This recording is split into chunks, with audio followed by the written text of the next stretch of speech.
Okay, today we're going to talk about sex magic or using sexual energy for the purpose of magic. All different kinds of magic.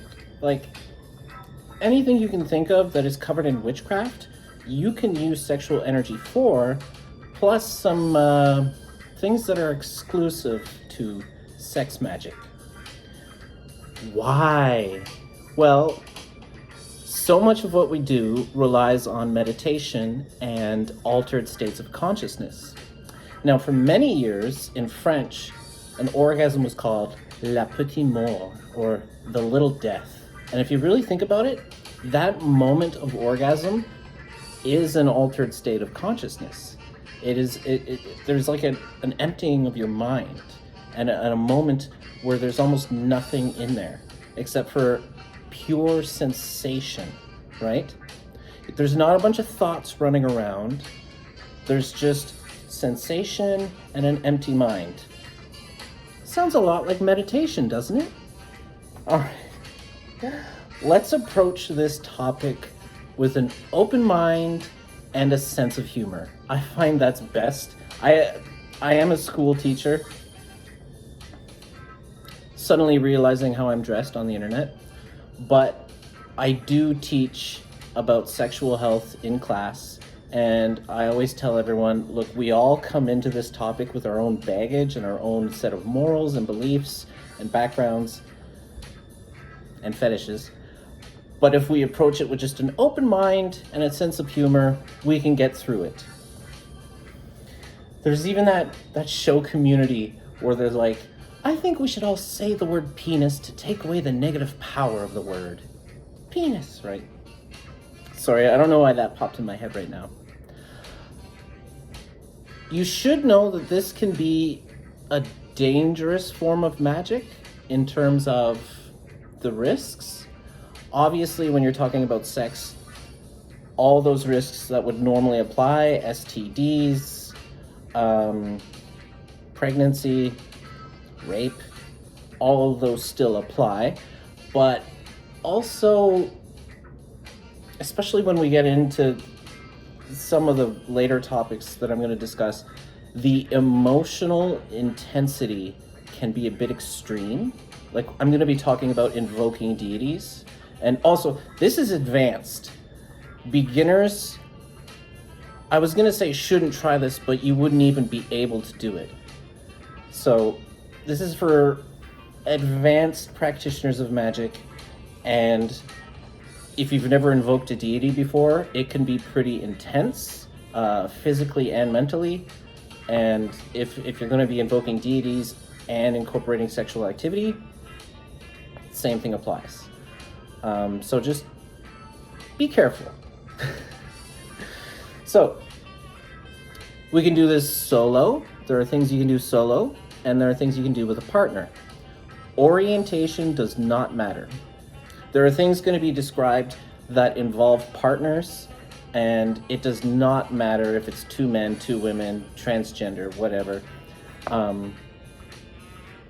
It's all the same. Okay. Solo activities. When we discuss spellcraft and spell casting, an important step is raising energy and the release. What does that sound like to you?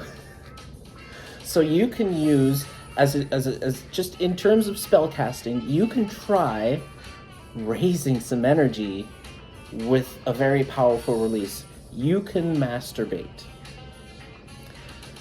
The tricky thing, not just in this, but in all of the things I'm going to be talking about, is keeping that altered state of consciousness. Like, keeping your eye on the ball can be tricky when you're dealing with arousal, because everybody's a little bit different, but normally when people are enjoying themselves, maybe they have some videos playing, pornography, maybe they're fantasizing about things. So it can be kind of tricky to be aroused, but also be meditating at the same time. I would suggest that if you're going to do some sort of raising energy with sexual practice. If you have to fantasize, that's okay, because visualizing is a step in spellcasting. So I would say try and tailor your fantasy around what your intention for the spell is. So you want a promotion at work, and you're going to raise energy for that spell, and you need to think of something arousing. Maybe your fantasy involves getting that promotion in a very sexual way. Whatever suits you, whatever, that's up to you. I might have to do a lot of edits to this video. You want the promotion? You're gonna have to do something. It can be something like that, or it can be like, congratulations on the new job promotion. Whatever, just tailor your fantasy to suit the intention of the spell. First time I ever heard about this was actually from, he's a writer named Grant Morrison. He writes comic books, among other things. He's done a couple TV shows, like if you've ever seen the show Happy, he did that. And he's also a practicing chaos magician.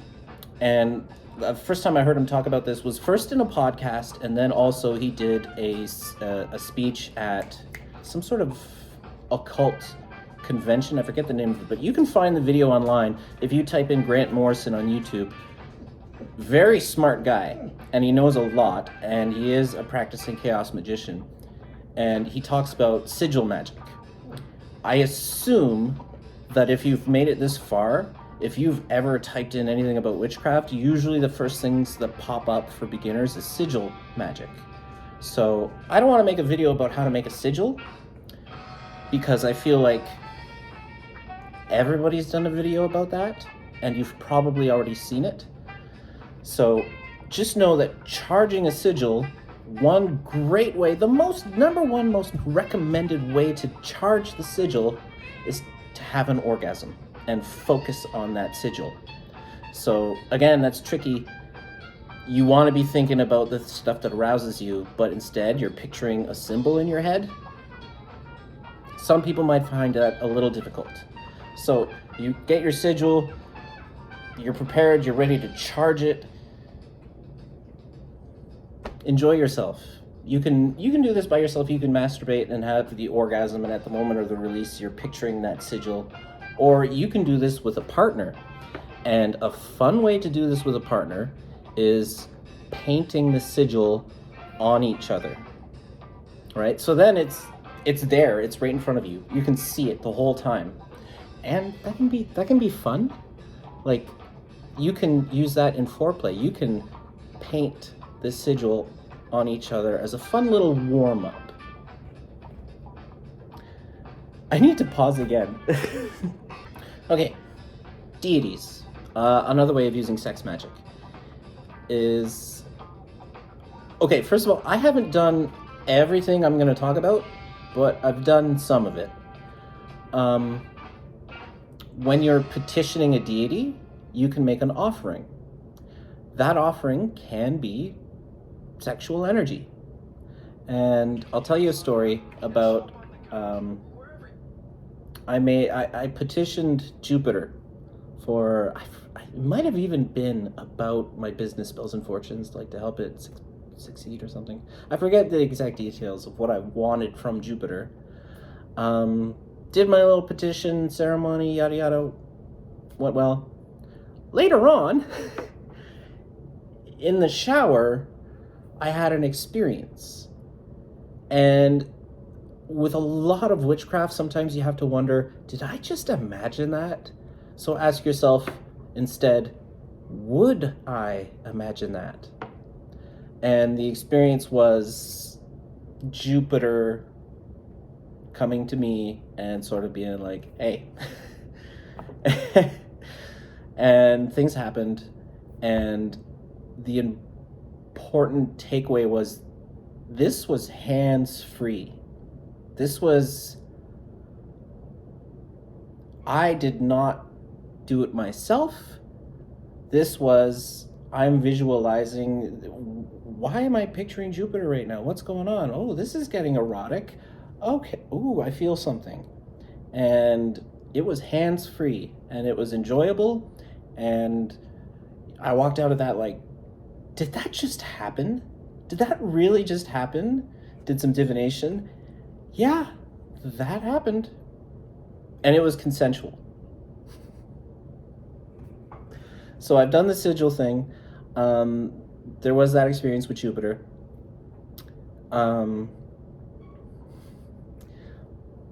I've already talked about the Great Rite and how with the Great Rite, the high priest and high priestess can act out the symbolic union of the god and goddess.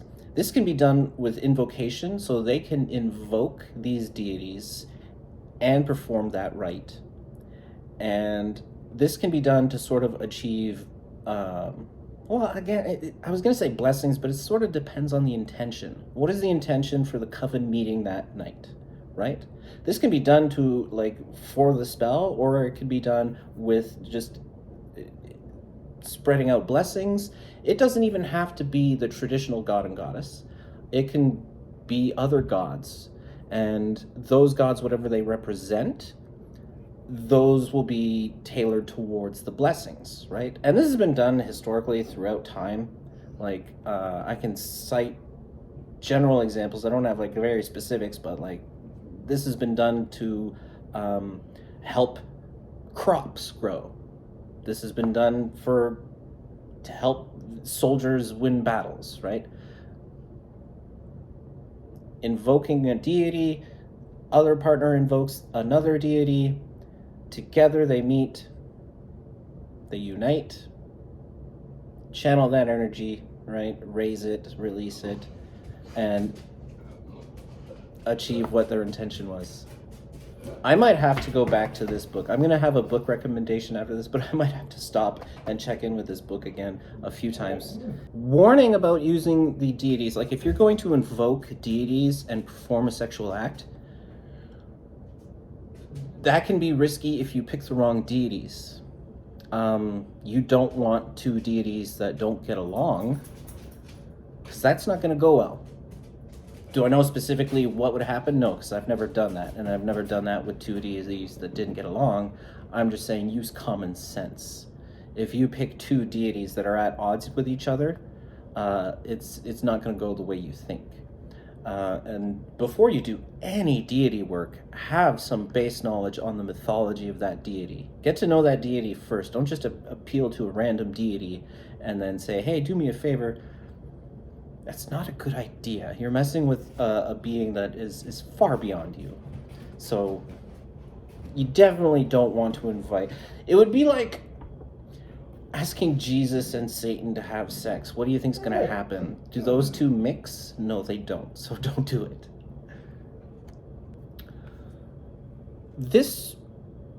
These kinds of things, once you're involving actual sex, not just masturbation, it involves a more advanced form of meditation or breathing technique that is very difficult to do. It's like trying to chew gum, pat your head, rub your tummy all at the same time, and not focus on any of it. So, what is it? The inner fire. Very tricky, which is a real legit meditation that you can even see raises your body temperature. And I forget what people this came from, but it is scientifically proven that their body temperature rises. So, and you will feel it too. You might start sweating. It involves filling the vase breathing, which is, normally you breathe and you don't really think about it, but try and focus on, like, you think of filling a vase of water. It doesn't fill at the top and then fill towards the bottom. No, it starts at the bottom and fills up to the top. And you have to treat your lungs like that. So when you're breathing in, like, bring the breath to the bottom of your lungs and fill them up big, long time. Then there's a pause, holding and breathing out. It can even be done with, like, on the exhale, you can do like rapid short breaths. Um, that's just the filling the vase breathing technique. Okay, tricky enough to master on its own, but then you have to combine that with the locks, which is also pretty tricky. So the locks involve contracting certain muscles in your body at certain times. Um, the lower lock being muscles that are sort of, I want to say it's the same as Kegel, but I'm not entirely sure. So don't quote me on that, because it may not be the same as Kegel. But a muscle that's, I'm going to use male anatomy, that's sort of in that area, that if you're urinating, if you want to locate this muscle, if you're urinating, stop midstream, hold it for 5 seconds, then continue. The muscle you clenched to do that, that's the muscle you need for the lower lock. And if you get really good at this, or if men get really good at this, they can prevent themselves from ejaculation. That can come in handy, right? Middle lock, or is it the root lock? Don't quote me on the names of this, is the diaphragm, which is, you're going to be on an exhale, you're going to bring it up and push it in, almost like you're pushing your lungs. You're trying to think of it like trying to push your lungs out of your body with your diaphragm. So like, you can even like roll your shoulders forward a little bit, doesn't matter. And then I gotta look this up. What are the names of these? Okay, upper lock. It is upper lock. A lot of techniques have different names. So this is like basically swallowing. If you can swallow and hold it at that moment for maybe 5 seconds, you want to try and do this to the point of comfort, not straining yourself, because you do not want to be straining. It's going to distract you and take away from the altered state of consciousness you're trying to achieve. I've even noticed that just sitting here, like reminding myself how to do these off camera and practicing them, I'm starting to sweat. Like, it does raise your body temperature. You also need some basic experience with chakras. We'll call them chakras. Or if you don't really know chakras, but maybe you've read Psychic Witch, think of the Witch's Cauldrons. Those points throughout your body where energy seems to concentrate and gravitate towards, your third eye being one. These help get into that altered state of consciousness, but also they're going to help with the release after. Actually, in my little sort of diagram, I even illustrate, this was documenting the experience I had with spell casting. You start with the lower chakras, raising that energy, raising it towards activating them each at a time. And then once you get to the crown, that's when your energy is at the fever pitch, and you release and cast it off into the universe. Oh man, there's so much. There's also the inner channel, which sort of connects these chakras, that is used in like Qigong and what's the thing with the needles? You know when they stick needles in you? Now I'm blanking on the name. Now that I have to say it out loud on camera, I'm blanking on the name of it. But you know what I'm talking about. Where they stick needles in you. If you can just practice some sort of meditation where you go through and activate your chakras and get really good at it, that's going to help with this, because you're going to need those for the inner fire. So you're doing your vasal breath, you're practicing your locks, then you're going to be bouncing some energy around, up and down, to activate the inner fire. Starting the chakra that's sort of underneath your navel, we'll call that like the red, it's a red little, it's the size of a pea, right? Think of that as energy. And you inhale, and you have that little pea of energy, pea sized. And then on the exhale, you're going to bring it up to the heart chakra, and then back down and back up and back down. And it's going to get to the point where it catches fire. And visualize that fire as bright and radiant, and it's hot and it's warm. And you bring it up to your heart chakra again, and your heart chakra energy is going to concentrate around there, and it's going to start melting and dripping, and each drip is going to add to the fire. So you're also using visualization when you're doing this.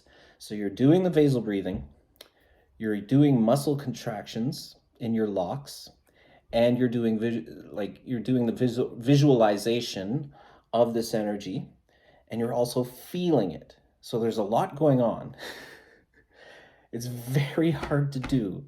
This started in Buddhism, and the inner fire starts in Buddhism, and it takes masters years and years to do it, but they say everybody should try it.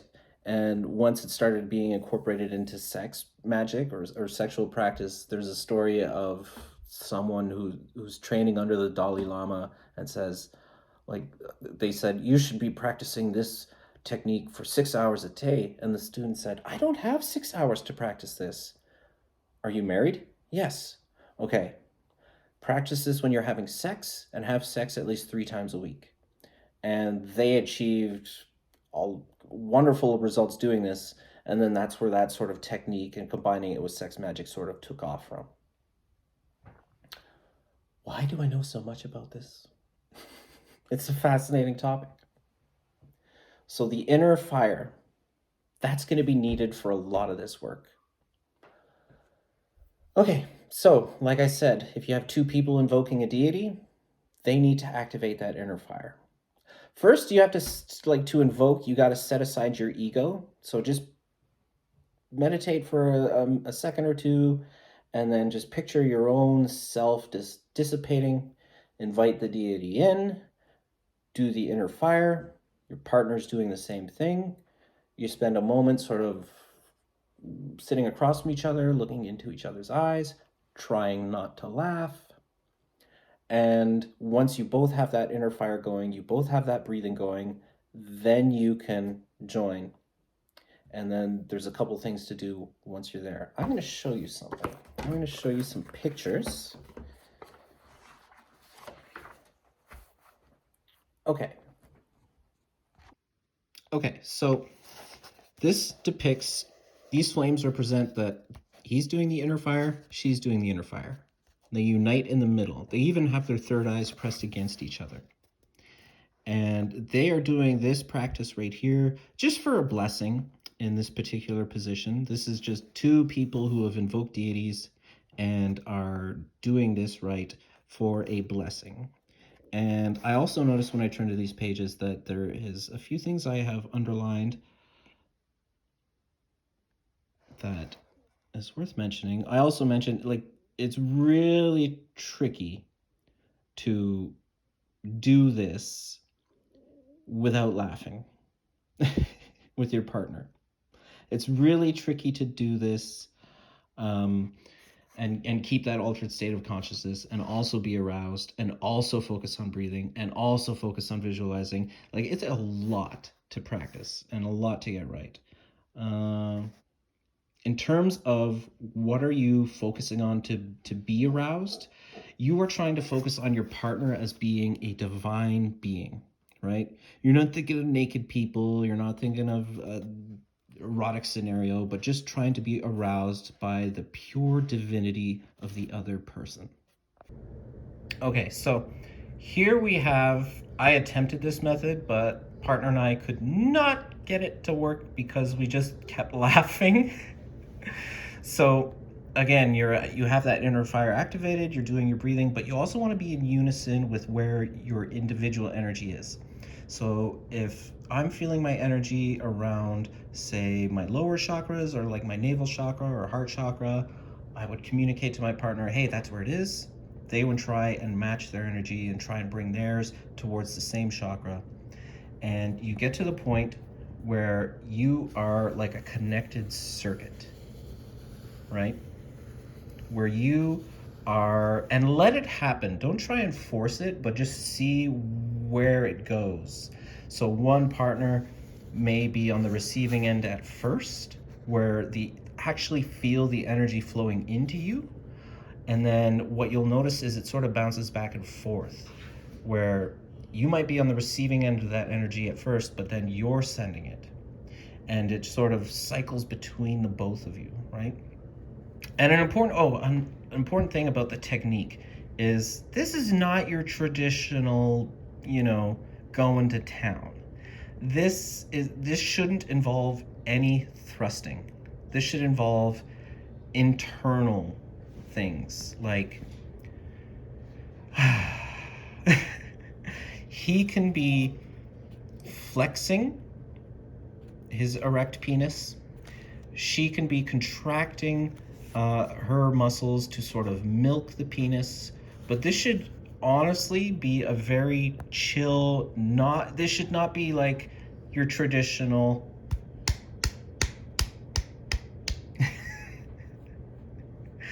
this should be more like, this should almost feel like it's happening on its own, involving just slight muscle contractions in the genital areas. I was talking about this, I noticed something I underlined when I first got this book.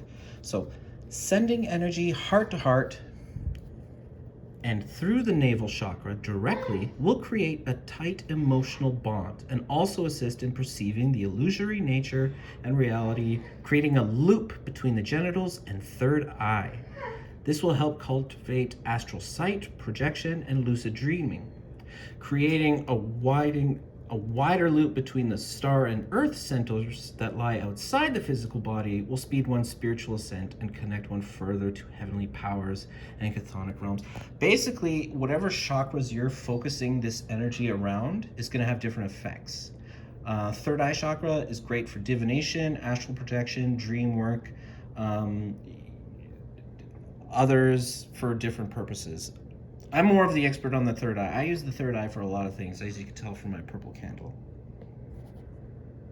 Speaking of divination, if your intention is for divination, that moment of orgasmic release, where your mind is quiet, you can receive visions, right? You can even have your partner ask you the question at that moment, and that will prompt the vision. Or if you're more auditory, it might prompt the message. You can, if you're doing this by yourself, you can do it for divination, and you might just keep focusing on the question. You might have the question first, then go into this practice. The point is, this energy can be used for divination, as well as spell casting, as well as for blessings. And also just like getting in touch with your higher self. It can lead to enlightenments, especially if you're invoking a deity and your partner's invoking a deity and you're doing this with no real specific intention in mind. You might achieve a greater spiritual awareness, a greater sense of enlightenment afterwards. You'll walk out of this just loving life in general. I hesitated to bring it up now because I was also going to bring it up with another topic involving sacrifice, like animal sacrifice, human sacrifice. Don't freak out, it's not what you think. But using sexual fluids. So semen and menses, the menstrual blood, can be used for spellcraft, depending on what your intention is. If you're making a spell jar, you can use this is powerful stuff. Okay, think about it. These ingredients are used to create life, so you can use it to manifest desire. You can also combine these fluids to make the elixir of life. Drinking it will not grant immortality, just ask Aleister Crowley. But it is a potent sort of magical ingredient. It's powerful materia to use in your spells. There are even acts described in the book that I'm going to recommend to you that I have not partaken in, but it's hard not to react with a little bit of revulsion. But again, keeping that open mind and trying to see it from the perspective of the people performing this can involve ingesting the elixir of life, also swapping it. So, having semen, having menstrual blood in your mouth at the same time, and sharing it. I didn't read a lot on that chapter just because personally, that's not for me, but for other people, it's for them. No judgment, you do you. For me personally, yeah, not for me. Oh, I have to talk about sex with spirits. I can't. I was about to finish this video and then I realized, oh yeah, sex with spirits. Spectrophilia, which is sex with ghosts. I've had an experience with an incubus, which there is a video of on my channel, of me doing the Ouija board thing and talking to a spirit and realizing that someone had sent me an incubus. Now, an incubus and succubus. Incubus is the male version, succubus is the female version, and these are spirits that were never human, but I'm trying to think of like a symbiotic sort of example in nature, and I can't think of anything. I was going to say mosquito, but that's not a symbiote. But it's an exchange. You're getting something out of it, they're getting something out of it. You're getting some pretty intense sexual experience, they're getting energy off of it. It's kind of like food for them. It can leave you feeling drained afterwards. Like if you've ever given blood, it's kind of the similar feeling of like afterwards you just sort of feel a little lightheaded, a little more fatigued than you normally would. But the experience itself is fascinating, because it takes place.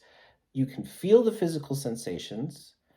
You psychically you see what's going on. Etherically you feel it. Astrally you feel it. Like it's a higher level of sex than just your traditional form of sex. Some people have their own incubus or succubus that they hang out with regularly.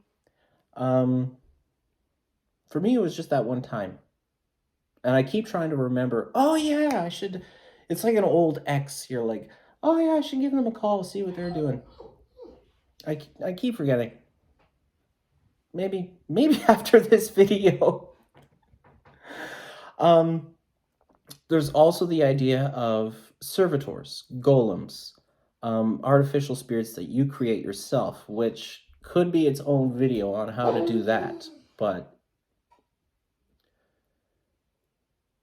there's a good book I've recommended before, Protection and Reversal Magic, which gives you more details on how to create a spirit using basically meditation and channeling that energy and giving that energy an intention and programming it to perform a task. I've done that for protection against a bad spirit. I just sort of created a bodyguard spirit, modeled it after Superman, but turns out did not have Superman's powers. just a bouncer, really. You can definitely make your own for the specific purpose of a one-night stand, if that's your thing. I've also heard stories, long before I got into witchcraft, I did have sort of a companion who was already a practicing witch and who said her house was haunted.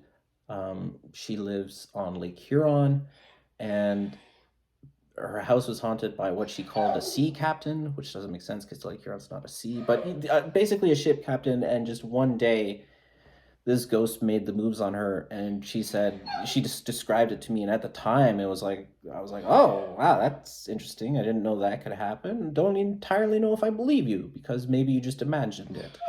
Here I am all these years later with my experiences, and I'm like, yeah, that happened to her for sure.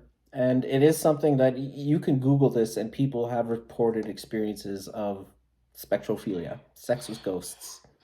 It's possible. If you would like to learn more, there are a few books on it. This is my go-to. I have a few books by Jason Miller. There's another one that I've recommended in the past.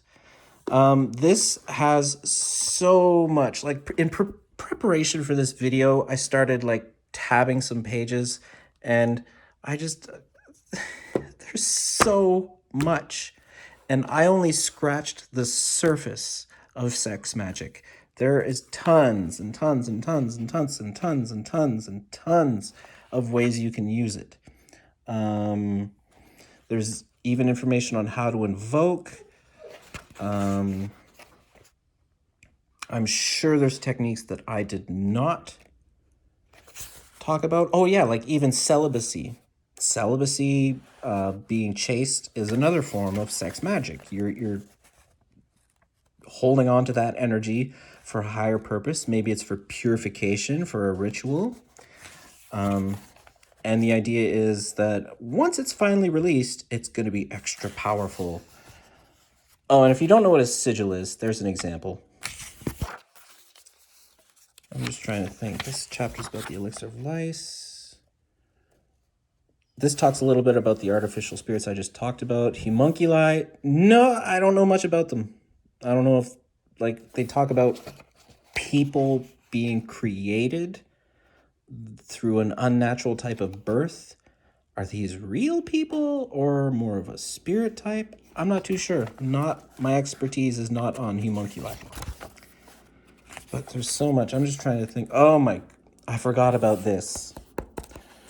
So this is a Japanese practice, sex with skulls, which would involve an actual sex with a skull and then coating the skull with the fluids left over afterwards, ideally trying to get 120 layers of the fluids. Why? The idea being, and we'll talk more about it once we get into like using animal sacrifice, animal parts, those kinds of things. But the idea of bones are powerful because they contain essence or spirits, and sex with a skull can help transfer some of that. Well, the belief is, I haven't tried this, and I don't know if I ever would. The belief is you can absorb some of that essence of this person, their best qualities, whatever your intention is for having sex with a skull. Again, keep an open mind. It's not the same as necrophilia, because the intention is not being aroused by a dead thing. The intention is using magic materia for the purpose of achieving an intended desire. I talked about this.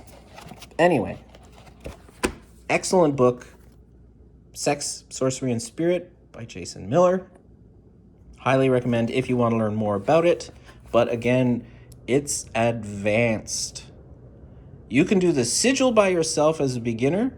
You can try raising sexual energy to cast a spell as a beginner. But a lot of the stuff is really difficult. That's why I say it's advanced. It's because it's going to take some practice. And that is my little mini lesson on sex magic. Not a very comprehensive lesson, because I feel like even just doing the inner fire would be its own video.